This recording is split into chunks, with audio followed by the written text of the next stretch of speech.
Welcome to Arts News, friends. I'm Jimmy Ray here with you every Friday, 10 a.m. to talk about people, places, and things to do in the arts world of the Ozarks. We're celebrating National Poetry Month this week with a few local poets. We also talk with Randy Bacon and Heidi Herman Bacon about their upcoming exhibition revolving around Route 66, and we chat with the headliner of the Springfield Earth Day Festival. Let's go! It's Arts News, people and places, things to do. Arts News, here on KSMU. Hey!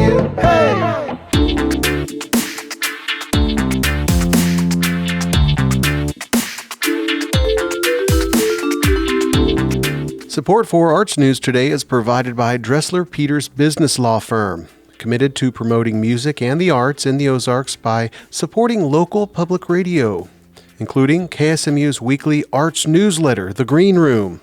Information at DresslerPeters.com.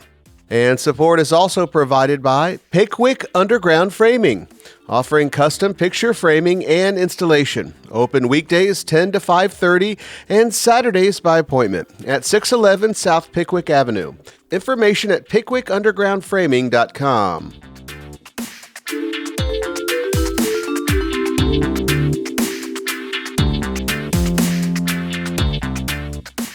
I'm Jimmy Ray. Welcome to Arts News here on KSMU, and continuing our celebration of poetry this month for National Poetry Month. And joining me today, Ramsey Harvey. Welcome. Hey, thanks, Jimmy. So we are bringing in different types of poets and hearing different works from them, but we also like to get to know the poet themselves. So I was thinking earlier this morning, a question I'd like to ask.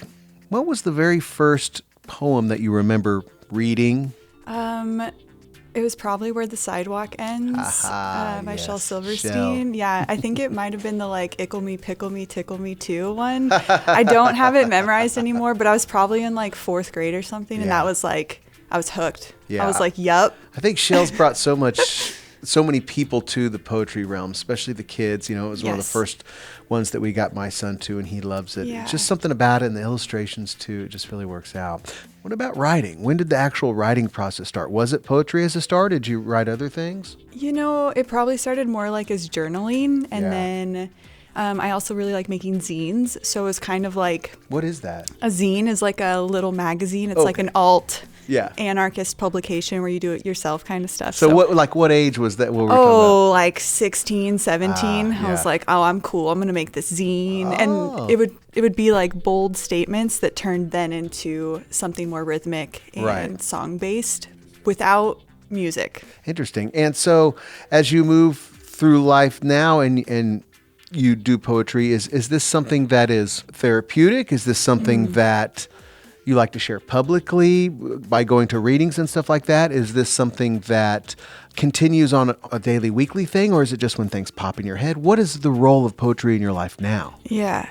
I love that question. Definitely therapeutic in the sense of helping me process some of my internal experience and managing the understanding of the external world that we're all in this human experience, and within the context of Earth too. I'm what is Earth up to?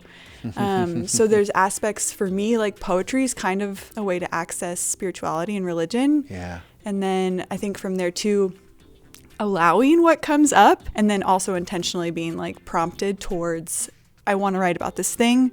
How am I going to do that? Yeah. Is there any movement that I want in it? Any rhythm? Bringing in my personal human experience, and then bringing in rhythm of nature or social issue that I'm how do I want to think about that? How do I want to feel it? And then if I'm really being honest, there's a lot of grief processing that comes through. Yeah. Just pushing through this confusion and discomfort, and then honesty, which comes into trying to open my heart a little bit more, because some uncertainty that can work through. Yeah. Yep. Uncertainty is such a good word. Yeah. And so whenever you write, does everything make it to this poetry realm, or do you find yourself writings that just happen because they happen, and then that's all they need to be? Yeah, I love that, because yes, sometimes something will just come in and I'm not going to write it down. I'm just going to let it go. And it's really beautiful. I had a moment this morning of that where I was like, I'm feeling kind of stuck. I just want to sleep. And then, I just let it go. And there was more that came through that I'm not going to speak to right in this moment. But it was one of those moments where it's like, I could write it down, but actually maybe the process is just to speak it. There was also a little song that came in there, and I was like, maybe I'll just sing it, let it be. And I think releasing that is really important too. I think we live in this time where everyone's like, oh, we have to put everything in memoriam and, we want it to last forever. And it's like, maybe it's just this moment, and that's okay. Yeah, just a way to get it out. Yeah, because it does something. If I get it out, I don't have to hold it as much. Yeah, and I think a lot of folks don't have things to get it out. A lot of times it's as easy as talking, but on an artistic level, and some folks have a hard time doing that, myself included sometimes, but on an artistic level, it creates just a vehicle or something for all the things we've already talked about. Yeah. I'm Jimmy Ray, listening to Arts News here on KSMU, and I have Ramsey Harvey, local poet, in studio with me today as we celebrate National Poetry Month. Ramsey, can we hear one of your poems? Yeah. Remember the days. Winter. Remember the days when winter finally came. Tracks in the snow, boots, sleds, chickadee, dove, cardinal. Heaps of powder piled on the picnic table, garlics tucked all the way in, shadows of skeletons from wildflowers, seeds dangling in the cold, crisp wind. Freshness, bare deciduous trees and evergreens, dancing in contrast to shades of sky from dawn till dusk, blue, and variations of sadness within you. Remember the days when we trusted the light from sunshine, returning again, trying to put bare feet on the crust of ice, cold, screaming, we all scream for ice cream, and politically punching up to melt ice. We remember in the snow, men need to dance too, and feminism is for everyone. Bells chiming, hooked from dinner table talks with Christians. Earth is it, baby. There's nowhere else to go. Remember the days of tea and brown foods. Not much to do. Bored through and through. So let's dream some more. Horizontal on the cool floor. And when we're ready, step outside. And hear the geese fly by. Look up into the night sky. Silent vulture shadows, reminding us it's still wintering time. I'm Jimmy Ray. You're listening to Arts News here on KSMU. Ramsey Harvey with an original poem there, and a little bit of sound effect too. I like that. That's the first time that I've seen someone do that before. That's very cool. Yeah. Kind of adds a little texture to it. And yeah. I have a seed pod of wild indigo. The shape of it's like this little bean pod, and it has seeds inside of it, and it makes that rattle sound. And it's a native plant. It's like all over in the fall. You can always just go find them. And yeah, I really love the sound the rattle makes me feel good. Yeah. Yeah, and then I have some bells here. These are bells from my garden. They're tiny little brass Tibetan bells. I've had them a long time, and the light chime feels so good. Yes, indeed. Yeah. Indeed. Yeah. How about another poem? Yeah. So this is a part 2 of Remember the Days. I wrote this one before the winter version. And as we're in spring, just kind of capping spring with this version. So remember the days, summer. Remember the days of bare feet or only sandals, grasses tickling your ankles as you walk in the garden, heaps of tomatoes on the countertop, that perfect cucumber, ripe, heavy elderberries, the ice melty in your tea, smell of tulsi, feeling free, of time spent alone, not lonely, the birds out and about, squirrels jumpy, the cool morning becoming warm afternoon, and you are present here the whole time. Good lunch you just made, beans in the crock, meat in the sun oven, friendly chats via pocket computer, and time in your craft, the one you're up to, practicing, belong to. Remember the days when you make time for you, connect in the ways that fill you, Remember the days within you, building the living, breathing being you are right now. That's Ramsey Harvey with an original poem here on KSMU Arts News. Thanks so much for joining me, Ramsey, and hopefully we can get you in again for some more poetry. Yeah, thanks, Jimmy. I'm Jimmy Ray. You're listening to Arts News.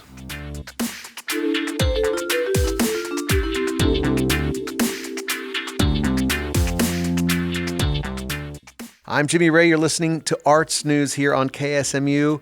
Broadway returns to Hammons Hall here in Springfield with the untold true story of the Witches of Oz. It's Wicked. Here to talk more about it from Hammons Hall, Josh Inman. Welcome, bub. Hey, thanks for having me. So excited to see Wicked on the bill. And our listeners may remember about a month or so ago, we talked about the economic impact of Broadway. And really, the deep dive on some of the numbers of that was very impressive. Yes, especially for a community of our size. We're really proud of what Broadway does for Springfield and our surrounding communities. Tell us a little bit about, before we get to Wicked, what are some of the other shows that you've brought to town in the past?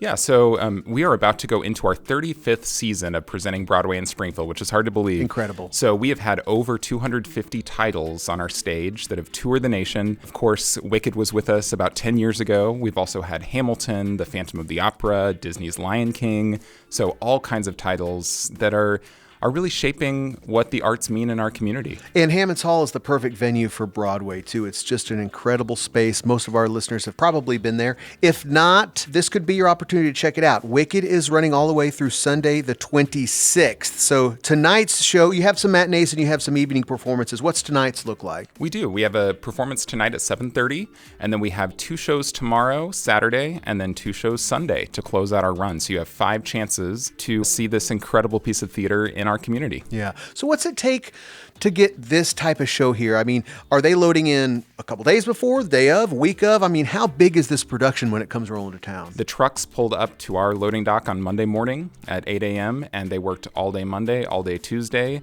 a little bit of Wednesday before opening night on Wednesday night. So, you know, it's pretty incredible to see a show of this scale, of this size, you know, be able to every couple of weeks travel to a new community and set up and do it again. This is a replica production of what you would see in New York. So a lot of the actors who are with us have actually done the show either on tour before or in New York. So you're seeing the best of the best, and it's exactly what you would see on the New York stage. Broadway right here in Springfield, Missouri, Juanita K. Hammons Hall. Wicked is running through April 26th. Tonight, 7:30 p.m. showing. Tomorrow, Saturday, April 25th. A matinee at 2 p.m. and then again at 7:30 p.m. And then Sunday to close out the run, April 26th, it will be a matinee at 1 and then again at 6:30 that night. Why is it so important to have Broadway on stage here in Hammons Hall in Springfield? You know, we have such an incredible arts community with our local organizations, and I like to think this is just kind of the icing on the cake. You know, it's wonderful that we have this local talent, but then to have some of these shows that come to a community of our size and just expose our audience members to different things that are out there. A lot of times we have the best of Broadway right here in Springfield on our stage, and these are shows that just a couple years prior have won Tony Awards, and you know, it's really cool to have that connection. And the Great Southern Bank Broadway season is really a highlight of my job. You know, I love what I get to do, but my favorite part is the Broadway season. Yeah, and I'm sure it is for so many folks in the community as well. If folks want to learn more about this Broadway production of Wicked or upcoming shows, other Broadway seasons at Hammons Hall, where should they be headed? Yeah, come visit our website at hammonshall.com. Make sure that you're going directly to our website. There's a lot of scalpers and third-party ticket sellers out there who are tricky, you know, so we want to make sure you buy directly from the source, hammonshall.com. You'll get the best deal if you buy directly from us, and it'll save you a lot of hassle. Yes, that's always a good reminder. There are definitely some slick willies and scams out there, so head right directly to the source, hammonshall.com. World-class Broadway at Hammons Hall. Josh Inman, thank you for bringing Broadway to town. Thank you for keeping it alive. And Wicked will run through April 26th. More information at hammonshall.com. Come see us. You're tuned in to Arts News here on KSMU.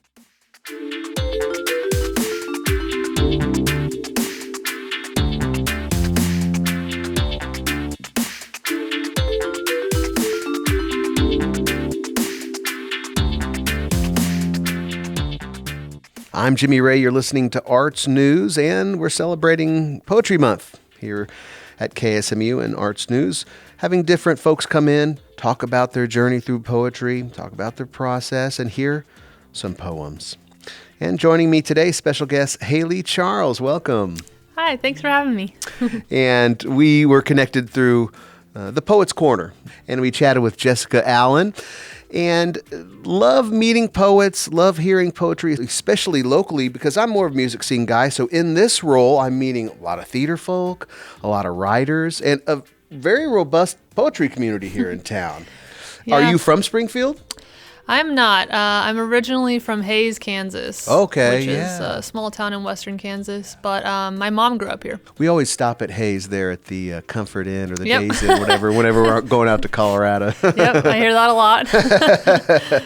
Well, glad to have you here in town. When did you start writing poetry? Is it something you always liked as a kid? Did you like to read it, write it earlier? Give us just kind of a blueprint. Yeah, I've always been a voracious reader. So even when I was a kid, I read a lot. They used to give you a free personal pan pizza. Oh, yeah. Like the accelerated reader program. Yeah. I was always up on that wall. But I don't think I specifically got into poetry until I was in college, actually. So not really remembering my introduction to it, but I think I might have found some Sylvia Plath or Mary Oliver or something and kind of segued into it there. And started writing poetry pretty casually in college, and then probably about 10 years ago got into it a little bit more. I lived in Denver for 10 years before I moved to Springfield, so I was in the poetry scene a little bit there, just going to open mics and stuff like that. And then really got into it when I moved to Springfield because, like you said, there's a robust poetry community here, which is really cool to see in a city of this size. Yeah, it is. Yeah, a lot of fun. And just a reminder, the Poets Corner is a monthly reading that happens. Yep, every second Friday of the month. That's at the third place down there on C Street. Yep. You don't have to be a poet to be there. You can just come listen, or if you're working on some stuff, there's an open mic there that folks can jump up. Yep, doors at 6:30. We start sign-ups then, and we start it at 7. Beautiful. So do you do other writing, short stories, essays, novels, anything like that? I would say I mostly just do poetry and some prose, some like longer. Some people might call it like prose poetry, but Yeah, so what's the difference there exactly?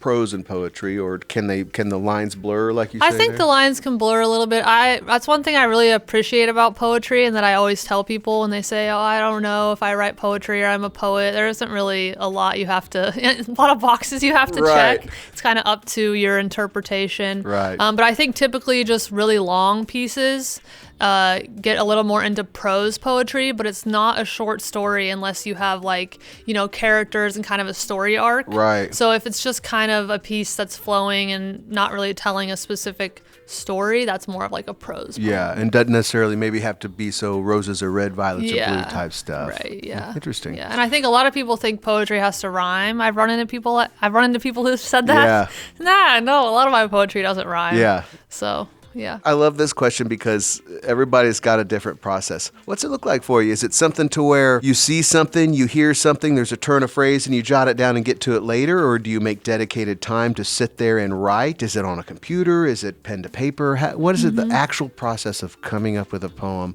and saying, this is done?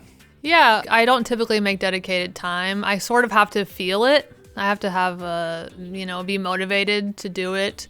But oftentimes I have a running list of like poem ideas. Yeah. Because oftentimes something will come to me and I don't have time right then. So I'll just write a couple lines or sort of, the poem title. Yeah. And then I'll get back to it. But sometimes I write in a journal, sometimes I type. The nice thing about typing is that you can kind of make edits in real time. Or a lot of times I'll do like a rough draft and then I'll come back to it later and really get in there and fine tune it. Because very rarely is the first draft like the final draft. Right.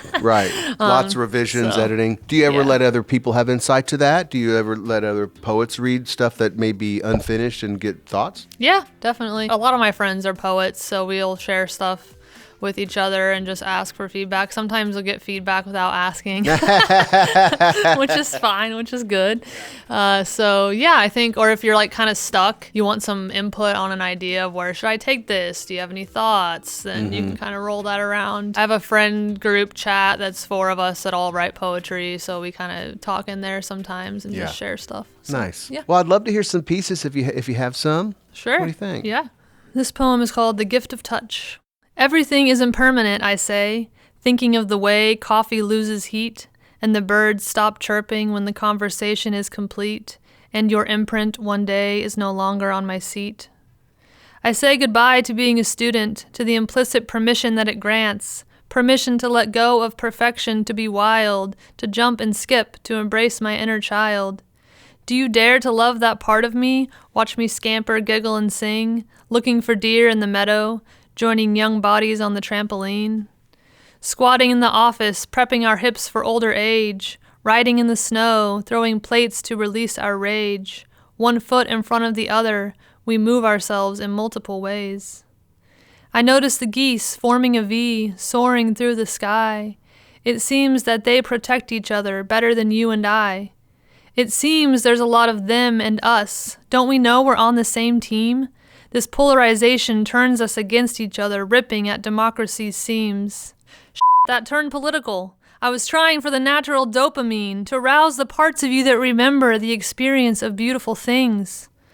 I'm thinking about the geese again, and the way leaves tremble in the breeze, when your cold skin touches a sun-warmed bench, and the alteration guy waves the fees. I'm talking about the taste of frozen cheesecake, and watching a child run to their mom. A hug that squeezes the breath out of you, because they held it a little too long.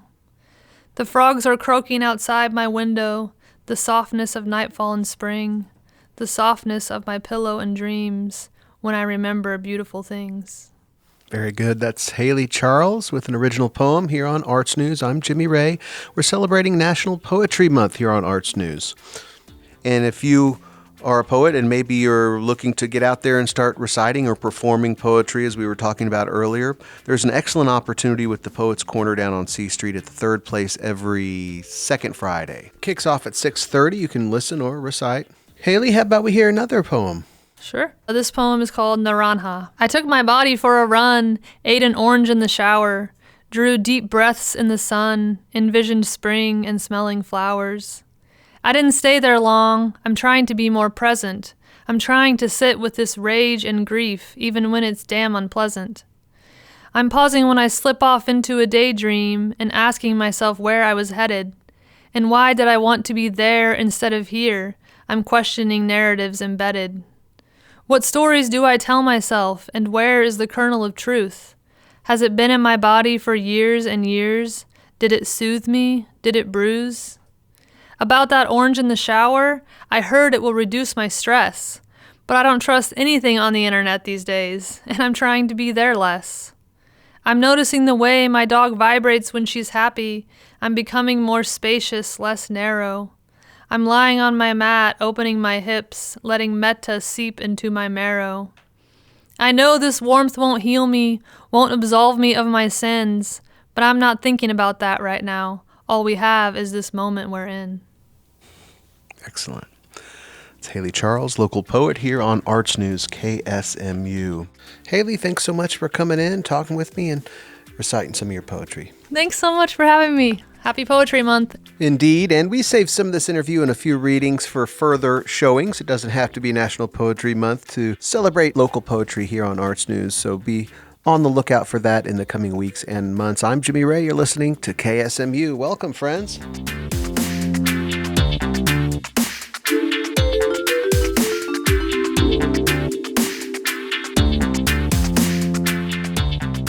I'm Jimmy Ray. Welcome to Arts News here on KSMU, and a special collaborative exhibition coming up at the C Art Gallery down on C Street with an artistic power couple here in town, Heidi Herman and Randy Bacon, here in studio with me. Good morning. Welcome. Good morning. Good morning. So, a collaborative exhibition. Is this something that y'all have done before, either together with other folks? You know, this is This is really special, and it's really our first with this concept where we're taking a single topic and presenting our view on that artistically. And quite honestly, this would not have happened if it was not for Heidi, because I am so well known for my portrait work. Right. But I've been a follower of Route 66 now for over 3 decades, where I've been chronicling work.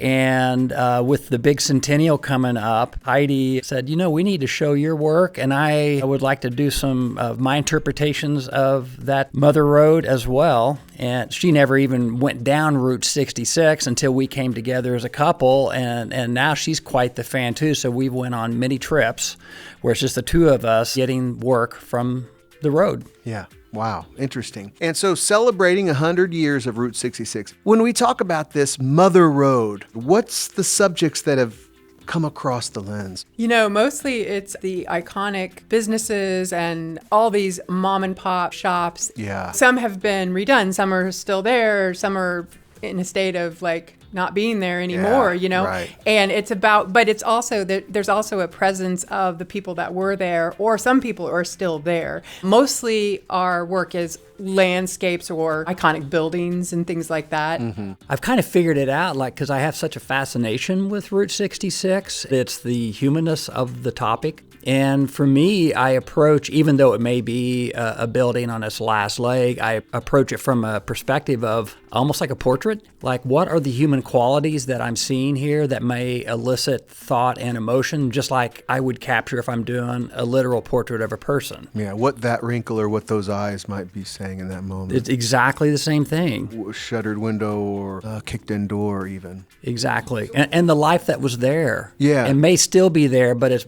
in a lot of cases barely holding on. Yeah. Because, obviously with the interstates and stuff that have come around, the Mother Road, once well-traveled, now not as much. It's almost more nostalgic. What started your fascination? You said you were fascinated with it. You've been chronicling the work for decades. Where did that come from? Oh, well, of course, I love photography, and my overall pull has been to photograph people.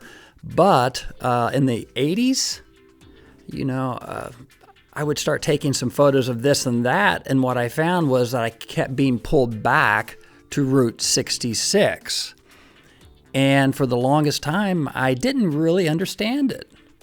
But through that process, I do now clearly understand it, and that is artistically, it has the same artistic pull as if I'm doing a portrait of a person.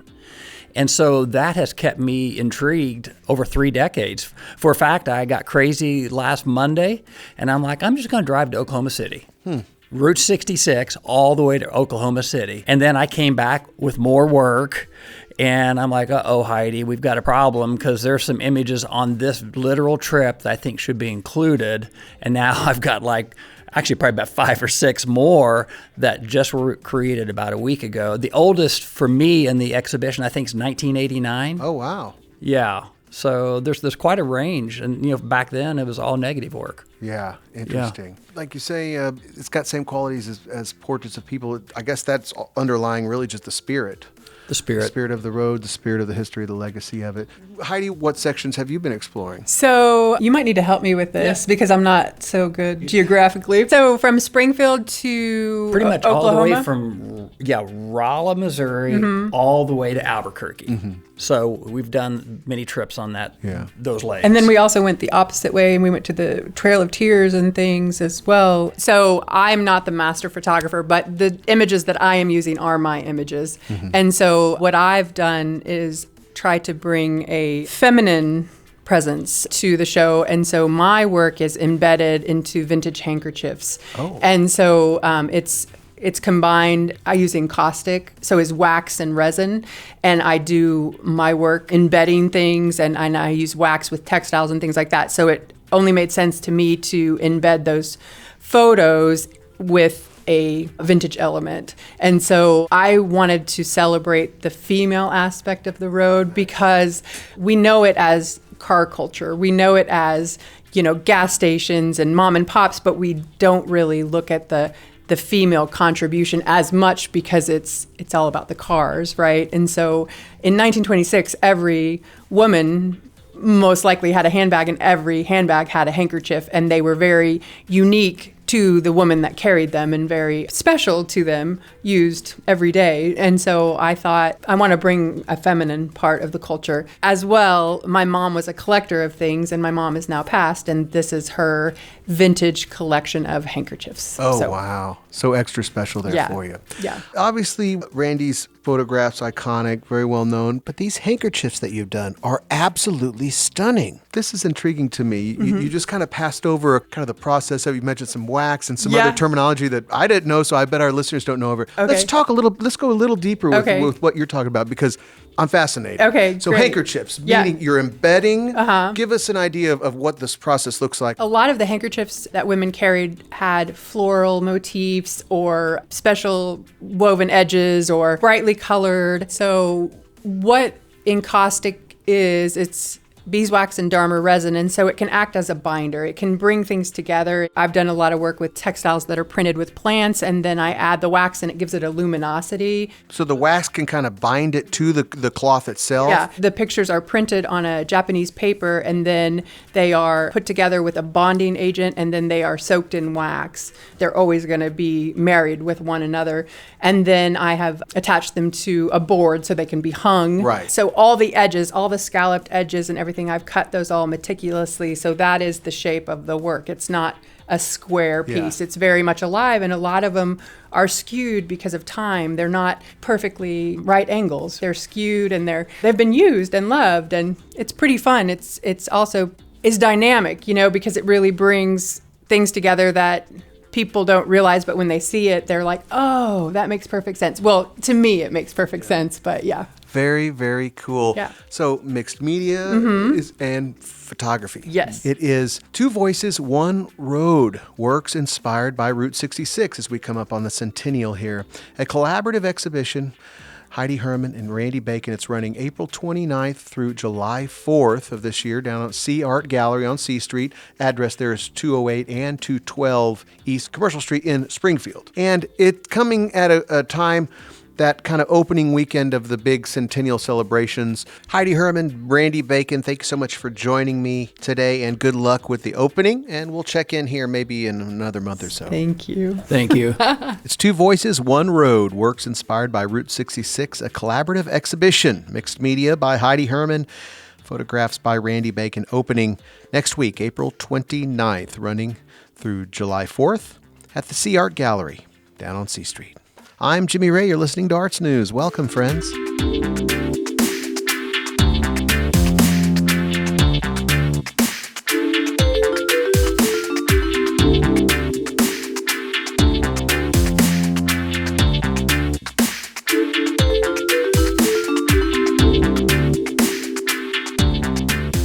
I'm Jimmy Ray. You're listening to Arts News here on KSMU, and celebrating the National Poetry Month. It's the month of April, and getting various poets in from the area to read poetry, either that they love or poetry that they write. And joining me today, poet Jessica Allen. Welcome. Thank you. And so we like to not only hear some readings and explore some different poetry from folks during this month and throughout the year, but we also like to kind of explore artists and how they came about. Artistry is...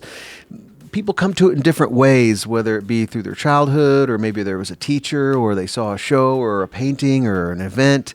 And so curious, Jessica, when did you start writing poetry? Oh my gosh, I've been writing poetry, lyrics, short stories ever since I was a little kid. It's just something that has always just fallen out of me.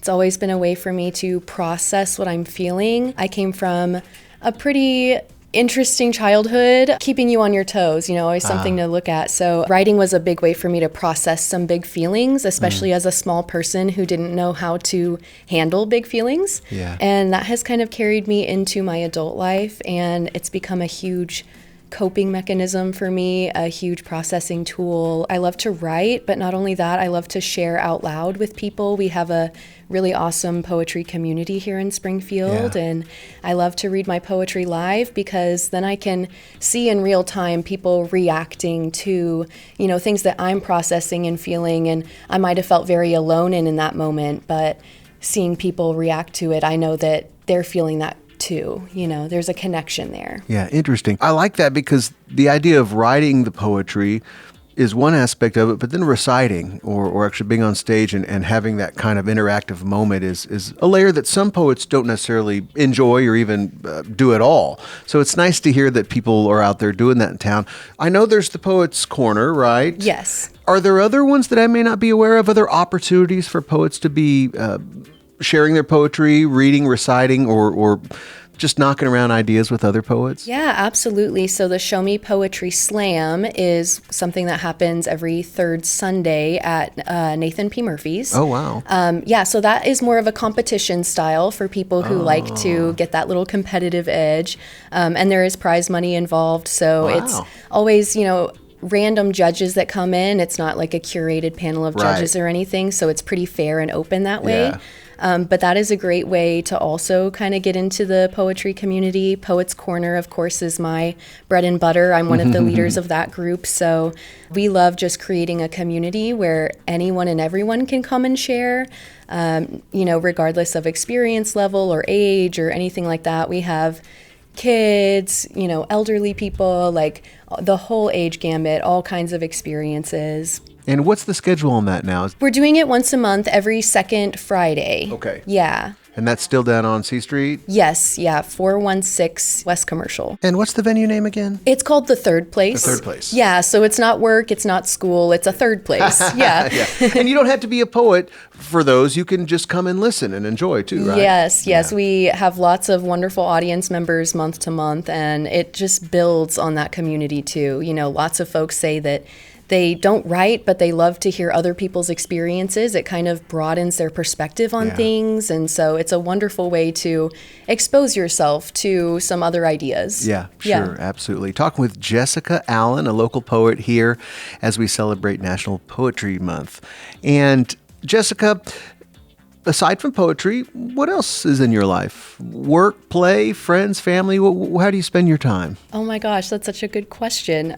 So I work full-time for the food bank, Ozarks Food Harvest. Oh, nice. So my job there is to work with our network of 28 counties. We have 270 agencies that we serve across 28 counties in Southwest Missouri. So my job involves working with those agencies and getting them learning to grow their own food, maybe even growing their own food at the pantry or the homeless shelter or something like that. Yeah. And then teaching the people that they serve how to grow their own food too. Wow. So we're building resilience, building sustainability so that people are less reliant on the food bank. Yeah. As a social worker, my whole thing is to work myself out of every job I have. So, like that. Yeah. Very cool. What a great mission. I'm Jimmy Ray, listening to Arts News, talking with local poet Jessica Allen as part of National Poetry Month.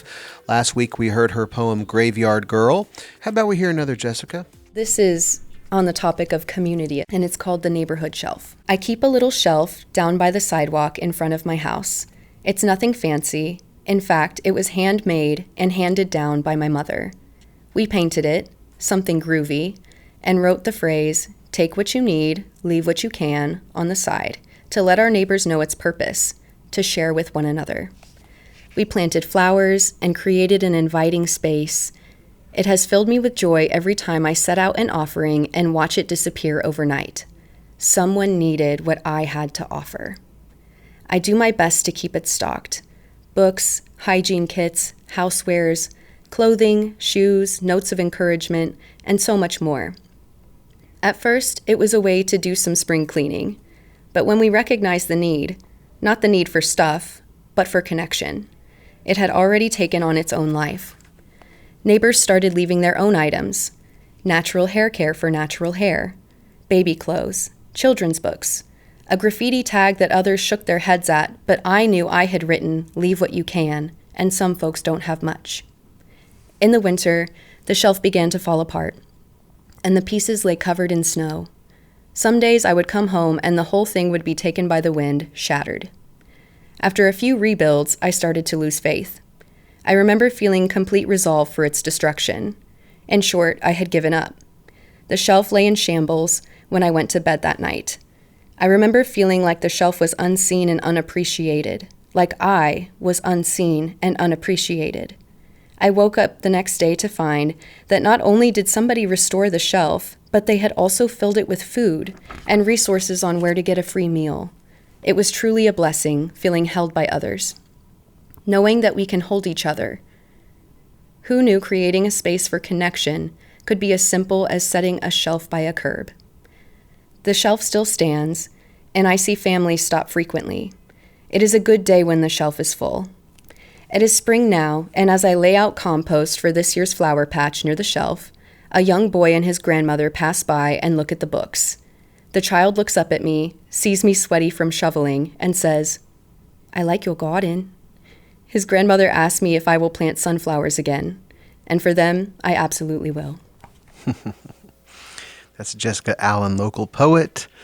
Thank you for coming in and sharing your work. And we talked about this earlier, but the Poet's Corner, give the details one more time on that. So if folks are interested in poetry, listening, writing, participating, where can they go? Yes, absolutely. So Poet's Corner every second Saturday at the Third Place on Commercial Street. And y'all got a Facebook page people can type in a search. Yes, Poet's Corner of Springfield. You can find us on Facebook. Please follow us. Please hang out with us. We love to welcome new members to our community. Yeah. Happy Poetry Month to everybody out there listening. Jessica, thank you so much, and we'll see you soon. Thank you. I'm Jimmy Ray. You're listening to Arts News here on KSMU. Welcome.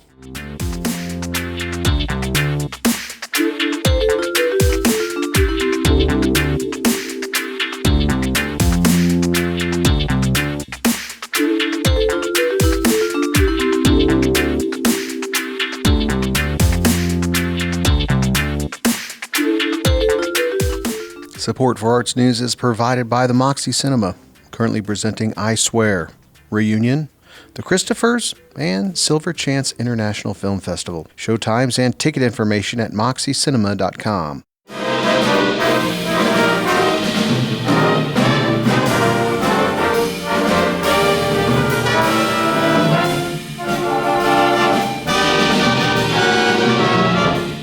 I'm Jimmy Ray. You're listening to Arts News here on KSMU, and a fun, unique event coming up, dinner and dancing with the Hillcrest Jazz Band. It's Stompin' at the Savoy, Friday, May 8th from 5 to 8 p.m. And we heard a little sample of the Hillcrest Jazz Band that will be participating in this event. And joining me here is the Hillcrest Band Director, Grant Mulady. Welcome. Hey, thanks so much for having me, Jimmy. It's great to be here. Now, we're no strangers, right? Been a couple years since we met, yeah.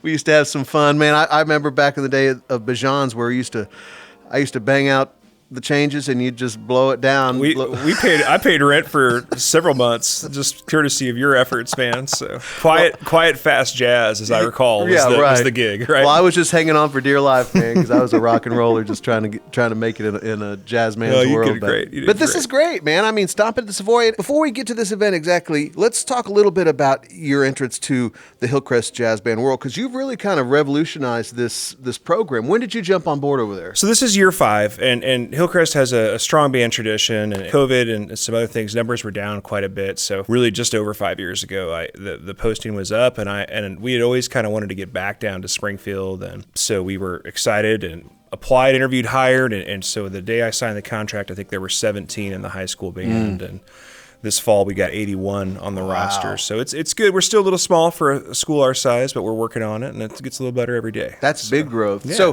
when we're talking about the whole program itself, we're talking about marching band, concert bands, jazz bands. Give us a rundown of Color everything. guard, winter guard, indoor winds, all the different things, and trying to make sure our students have all the opportunities that they would have at any other high school in the city or in the state. And we've really experienced a lot of growth, and we're proud of our retention and our ability to keep students as we have them, and we feel like we're definitely on the right course, and just kind of have to have the patience and stay the course and keep digging. Year after year, just keep improving and keep getting bigger and better. That's great stuff. So what's a music department look like at a school like Hillcrest? Assistants, different teachers, like what's a team look like? Sure. Here in Springfield, the size of the school, the size of the program, all those things kind of come into play. So we have myself, and I split my time between Hillcrest High School and Reed Middle School. Okay. And then my wife, Catherine Mulady, is there, and she's a part-time assistant, so she's there with us in the mornings and then does some work at some other schools as a percussion instructor.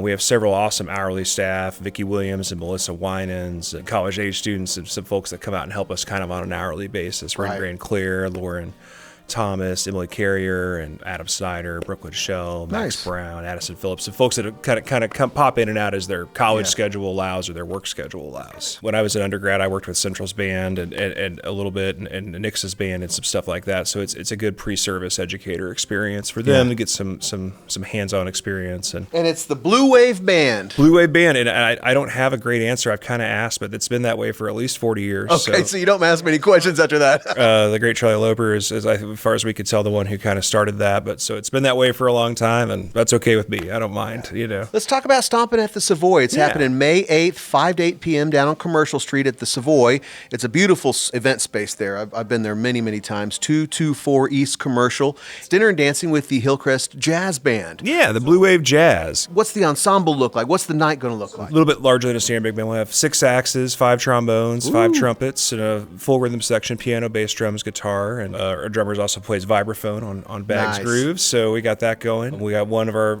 students will sing a number, so we got a Nice. little bit of everything. And it's a fundraiser for our program, and sometimes you do fundraisers where you sell candy bars or sausage and cheese. We've got these great kids that are also performers. It's a cumulative performance experience where they'll play all this stuff that they've learned this year in jazz band, hopefully raise some funds for the program. So it's a great opportunity to kind of get out and give back. Phil with Happy Chef Catering is going to cater the meals. The owners of the Savoy also own Dance With Me Dance Studio. Okay. So they'll be doing the dance instruction portion of the evening. So you don't have to be too equipped with any steps. You can come there and kind of learn a little bit. If you've got the skills, you can come and refresh. And if you don't have any, you can get some. Definitely a unique date night. The band will play while dinner is served. People will eat. We'll do the dance instruction, and then the band will play some swing tunes. So, a thing you don't get to do that often, which is dance to a big band. Yeah. Are you going to be directing that night? I'll be there. I may end up playing a little bit too. We'll see how Hey, it goes. all right. Well, this is, like you said, this is not something that happens all the time. A chance to hear a big band, number one, two, get to dance to them, and some instruction there, a great dinner as well. It's happening on May 8th, Stompin' at the Savoy down on Commercial Street at the Savoy Event Center there, 224 East Commercial Street. You can join the Hillcrest Jazz Band for dinner and dancing. Where can folks find more information on this? People can get tickets at bluewavebands.org, bluewavebands.org, and click on Stompin' at the Savoy. It'll take you to a PayPal link right there, or they can email me. It's gmalady, that's GMALEDY at spsmail.org, gmalady at spsmail.org. Grant Malady, thanks so much for putting this on, showing the kids what music's all about, growing the Hillcrest High School Jazz program and band program in general, and coming in and telling us about it. You got to come out and cut a rug. Maybe I will. I got 2 left feet, but that's never stopped me before. You won't be the worst dancer because I'll be there. It's Grant Malady from Hillcrest Band Program and Stompin' at the Savoy, a unique event on May 8th. Let's give them that website one more time. Sure, bluewavebands.org. All right. You're listening to Arts News here on KSMU. Thanks, Grant. Thanks, Jimmy.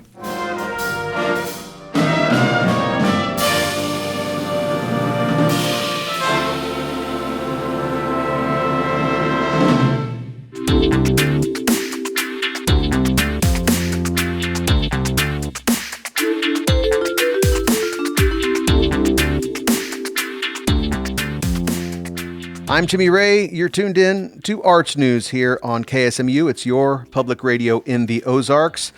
And it's back again, folks. Earth Day Festival coming up on Saturday, April 25th at Jordan Valley Park in its 5th year. And we've got Molly Healy here with us today, one of the organizers, founders. Welcome. Hi, it's great to be here. Thank you so much for all your hard work in this important festival. It's a plastic-free music and sustainability event, and it's been growing every year, and this one's going to be the biggest, best yet. Give us a rundown of the musical acts and some of the stuff, Molly. Then we'll have a couple special guests with us. Yeah, so this Saturday, April 25th at Jordan Valley Park, we are going to be outside, and it features 9 musical acts across 2 stages.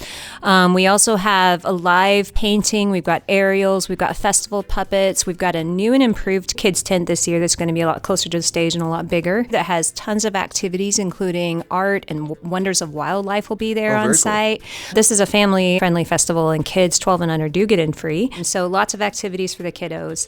The other thing we also want to remind people to do is to bring your water bottles, because this is a plastic-free fest, and we don't have water bottles for sale. So bring your water bottles. The water is free. You can fill them up thanks to city utilities. We also want to let you know that if you are a student, if you bring your student ID for Student Rush tickets to the door, tickets are actually only $20 for students. Otherwise, it'll be $25 today, and then tomorrow, if you come to the gate, it'll just be $30. Doors open at 11, and the music starts at 12. We encourage everybody to get on their bikes and get on down to Jordan Valley on Saturday to celebrate with us. Yeah. And if folks want to learn more about it or grab tickets, let's do it right out of the gate so folks know where to go. EarthDaySpringfieldMo.org. EarthDaySpringfieldMo.org. Excellent. So lots of great acts. Let's give a rundown of the bands, and then we'll talk with one of them. Well, we're very, very excited this year to welcome Shovels and Rope as our headliner. It's so exciting. I've been listening to them for a long time now. Played them on repeat many, many times in my car. So they're going to be headlining. We also have Johnny Mullinex out of Oklahoma. We've got the Bernie Sisters. We've got Little Jones, local favorites here. Molly Healy String Project. That is me, yes. We've also got Isaac Kenneth, Ashton Barberie, One More Dollar, and Riley Breaker. And as I said, Springfield Aerial Fitness is going to be on site all day as well. Yeah, very cool. So much great music, gotten better each and every year, and this one's sure to top them all. Tomorrow, Saturday, April 25th, down at Jordan Valley Park. And joining us via telephone, the headliner, Shovels and Rope, the American folk duo of husband and wife, Michael Trent and Carrie Ann Hurst. Welcome, friends. Hi. Hello. Thanks for having us on. Oh, thank you so much for taking a little bit of time. So you said you're down Chattanooga way. That's correct. Our tour kicks off tonight at the Barrel House in Chattanooga, and we'll make our way towards you guys this weekend. So where do you guys reside at? We live in Charleston, South Carolina. I know sometimes all the cities kind of melt together, but have you guys ever been to the Ozarks here near Springfield? We have crossed through the Ozarks and played all throughout Arkansas and Missouri area, but I don't think Springfield, Missouri. Okay, well, welcome to our town. Glad to have you here. It's a town with a lot of musical history. If you're looking to pass the time as the miles go by, look up Springfield, Missouri and some of the musical history here. It's really cool. So a unique kind of folk fusion approach to music here, a duo. So it's all you guys, drums, percussion, all sorts of different instrumentation. How did you guys land on that? Was that just something that happened naturally, or was it trial and error? You just couldn't deal with drummers and banjo players and bass players, and so you just decided to go duo? Or was it something that just was so organic, it felt so right, you just went for it? Well, we are married people, so it'd be hard to bring anybody into this atmosphere, especially touring for long stretches. We started out with just the two of us. We weren't really trying to be a band at the beginning. We were just living in Charleston and playing some bar gigs as a two-piece and kind of bringing along whatever we had. It just sort of started to take it off. And then the way that we have been working up our songs and our sound it's just kind of always changing and hasn't really stopped through the years. Yeah. Whenever you guys are singing and writing, playing together, I mean, is this a constant rotating wheel that happens as far as songwriting goes? Or is this something that you kind of, well, let's get some touring out of the way and then, okay, we have some time off, let's sit down and be intentional about writing? Or is it, all, you're sitting in the hotel room or on the bus or backstage and all of a sudden here's the line? I mean, is it spontaneous or more kind of crafted? There's kind of a period of time each day that we have where we can sit down and have nothing to do but focus on trying to write some songs. But it goes every which kind of way. And the way that we have processed all these years is that we're just artists who are writing songs and making music all the time. I'm not happy unless I'm singing on a stage. And Michael is much as a writer and an arranger. He's not happy unless he's got a project going in the recording studio. And I think that those just propel us because we love our work.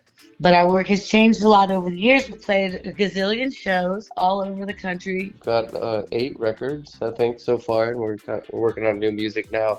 So yeah, we stay busy. Over all that traveling, what's some of the highlights for you guys? Anything that pops out as one of those bucket list moments where you sat back and go, wow, I can't believe we've got this far? I feel like that happens all the time. But since Coachella is happening and everybody's talking about Coachella, we played Coachella in maybe 2013 or so. But we were just talking about it yesterday, how we were driving around in a little Winnebago at that time. There was just this massive line of tour buses. They all kind of park them real nice and neat in a row. Our little Winnie was like parked in between, in the middle, and it looked hilarious. We were parked in between, I think, Grizzly Bear and Sigur Rós. Like their two buses were on either side of our Winnebago. And they threw a massive rock and roll party, and like we got back to our little bitty touring van in the middle of the tour bus. And no, everybody was using our RV as the bathroom. They kept knocking on the door, thinking that it was maybe the bathroom. And our poor tour manager was sitting in there with the door locked, scared for his life. And another thing that happened at that festival is that the Violent Femmes played. I think they've played their first record top to bottom, and it was really something special to see. That's wonderful. Yeah, what a wonderful memory that must have been. I've been so excited to have you guys come and join us. One of the things, just kind of getting ready for y'all's arrival, you are traveling with your children. And I'm also a touring musician and a mother. And I'm curious because it can be so difficult at times with children to do this lifestyle. And so I just kind of wonder if you have some tips for some of us parents out there for how you guys handle it. The number one thing that's been made it possible for us to do it is that we've surrounded ourselves with really good human beings that we work with. We have a tight-knit crew of great professionals who are also great to be around, and those people, honestly, they've helped raise our kids. It's like a little tribe, and we've had a lot of consistency. But Michael always says, like, going on tours, like going camping for a really long time, except, you're either on a bus, you're sleeping through the night and waking up in a new city, or you're going on a sweet road trip, which is kind of what our tour right now is. We're riding around, seeing the beauty of America as like spring is awakening with the kids in the car. And it's a little short drive from town to town. Yeah, it can be, no doubt, it's exhausting at times, but I do feel like it's kind of magical. On our best days, we feel like we're giving them a pretty exciting childhood with a really wide lens and able to see all kinds of people, different kind of people and different types of cultures, and as well as alleys and dumpsters, in every city. We're talking with Shovels and Rope, Michael and Carrie, and they're going to be coming to Springfield for the Springfield Earth Day Festival. That's happening tomorrow, April 25th, down on Jordan Valley Park. I got Molly Healy here with me as well. Molly, give them the website so if folks haven't got tickets yet or want to find out more about the event, where should they be heading online? earthdayspringfieldmo.org. Michael and Carrie Ann, before we let you go, I got a question for you. What makes folk music folk music? Is there a secret spice in there? Because it's such a huge spectrum. Is there something that needs to be in there to make something folk music, or just folk in general? I think what's at the core of it is a story to tell or a piece of history to kind of carry over. Folk music has always had a job to kind of carry old songs. I mean, even songs that I write today sometimes are based on melodies from fiddle tunes that I know that are 200 years old. But I think at its core, it's a story. We're like by no means folk purists or anything like that. We definitely play a lot of rock and roll in our band, but I think that a lot of our songs are story-based songwriting where you inhabit the skin of somebody else and walk them around and experience their experiences. Excellent. Shovels and Rope joining me here on Arts News, talking about Springfield Earth Day Festival and their performance, along with lots of other bands and great activities happening tomorrow, April 25th at Jordan Valley Park. Hit them with the website, Molly, one more time. earthdayspringfieldmo.org. You guys travel safe, and we will see you soon. Looking forward to it. It's going to be an awesome day. I'm Jimmy Ray. You're listening to Arts News here on KSMU, and that's all the time we have for this week's installment. Thanks for joining me, folks, and learning about people, places, and things to do in the arts world of the Ozarks with me. It's such a special time for me each week, and thank you to everybody who jumped in on Pledge Drive last week. And just a note, we had to pause our Ozark anthology radio drama, The Life and Times of Curtis Lee, this week, but we will resume with episode 5 next week. Till then, peace and chicken grease. It's Arts News, people and places, things to do. Arts News, here on KSMU. Hey!